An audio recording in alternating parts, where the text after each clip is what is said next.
रंगोलियां करके भगवान राम का पूर्ण भक्ति और निष्ठा के साथ स्वागत किया। ये तो हमारी भारतीय परंपरा में सनातन से चला आ रहा है और हम सब भी इसी उद्देश्य से कहीं ना कहीं किसी ना किसी रूप में जुड़ करके दीपावली को मनाते हैं। जब भी हम या और कोई आपसे किसी तरह का प्रश्न पूछे भी दीपावली क्यों मनाते हैं, तो आप में से ही अनेकों लोग इस तरह से कहते हैं कि भगवान राम के वापस आने पर दीपावली मनाते हैं। क्योंकि जैन हिंदुओं से अलग नहीं है, जैन संस्कृति में भी दीपावली पर्व को मनाने का कारण इर्द गिर्द ही है। वहाँ भगवान राम के पुनः वापस आगमन पर हम दीपावली मनाते हैं और यहाँ हम भगवान महावीर के निर्वाणोत्सव के उपलक्ष्य में दीपावली मनाते हैं। तो बात दोनों ही है कि भगवान की भक्ति के लिए दीपावली मनाते हैं। किसके लिए मनाते हैं?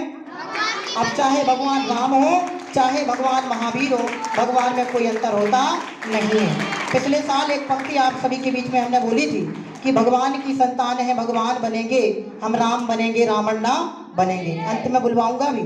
तो हमारी संस्कृति राम की है। राम ने हमें यह नहीं सिखाया जो आप इस फोटो में देख रहे हैं। देख रहे हैं कि नहीं देख रहे हैं? पीछे वालों को दिखाई दे रहा है? अभी नहीं दिखाई दे रहा, बाद में देख लेना। आपके सूचना बोर्ड पे सारे 3-4 प्रकार की जो अहिंसा पत्रिकाएं हैं वो आपके यहाँ लगा दिए जाएंगे। एक एक फोटो को आप देखना। दीपावली मनाने के पीछे हमारा उद्देश्य खुशियों को प्रकट करना था, परंतु अनेक जगह हम देखते हैं यह पर्व मातम का कारण बन जाता है। छोटी छोटी खुशियों को प्रकट करने के उद्देश्य हमारे लोगों को परेशानियों के कारण बन जाते हैं। लोग दुविधाओं में आ जाते हैं। पटाखा आदि विस्फोटक सामग्री के प्रयोग से अनेक प्रकार के हानियां दुष्परिणाम हमें प्रत्यक्ष दिखाई देते हैं। आप में से भी अनेकों ऐसे बालक बालिकाएं होंगे जिन्होंने अपने इन सामग्रियों का प्रयोग करके पटाखा आदि का अनेक प्रकार के दुष्परिणामों का सामना किया होगा। आप में से ही अनेकों के ऐसे प्रसंग होंगे कि शादियों के समय आपने पटाखा आदि का प्रयोग किया और वह आतिशबाजी उछल करके या विस्फोट के कारण खेतों में पहुंच गई और पूरे खेत को, साल भर की मेहनत को, किसान की मेहनत को क्या कर दिया? 10 मिनट या चंद्र मिनटों में क्या कर दिया? राख कर दिया।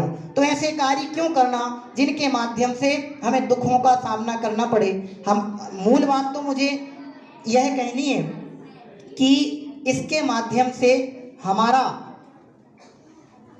वातावरण दूषित होता है।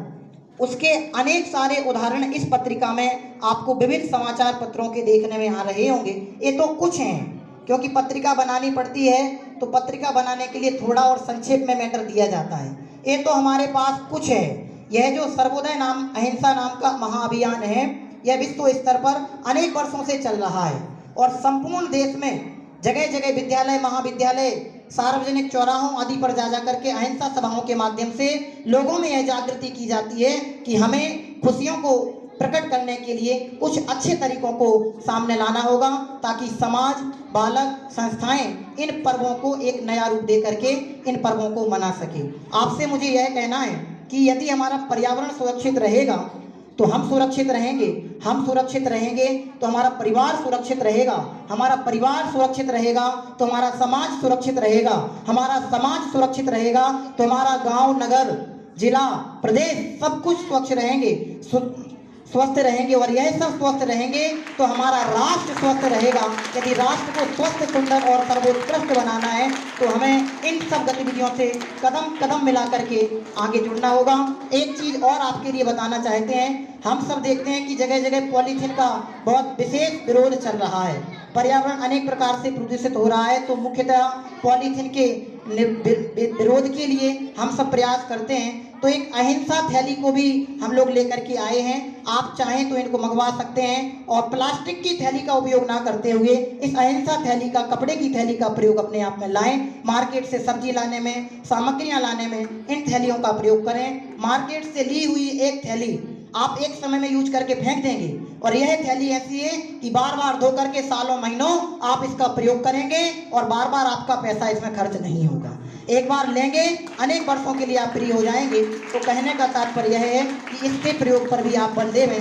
तो यह जो अहिंसा अभियान है यह आपके हित में है, जनहित में है, जगत के हित में है, देश हित में है, राष्ट्र हित में है। राष्ट्र हित की यदि भावना है तो इस अहिंसा की भावना से जुड़ें। विस्फोटक सामग्री या पॉलीथीन आदि का प्रयोग ना करें, यह हमारी विशेष भावना है। साथ ही अंतिम बात आप सभी से मेरा एक कहना है कि दीपावली का जो पर्व हम मनाते हैं कई के लिए मनाते हैं, खुशी प्रकट करने के लिए मनाते हैं। तो हमारा आपसे प्रश्न है कि खुशियां हम कैसे प्रकट करें। जरूरी है कि हम विस्फोटक सामग्री का प्रयोग करें, जरूरी है किसी का घर जला करके हम खुशियों को प्रकट करें। हमारा उद्देश्य इतना होना चाहिए कि यदि हम खुशियां प्रकट करके पर्व मनाना चाहते हैं तो गरीबों के पास जाकर के मिठाई का डिब्बा दे करके उनको दीपावली की हार्दिक शुभकामनाएं प्रेषित करके दीपावली मनाएं।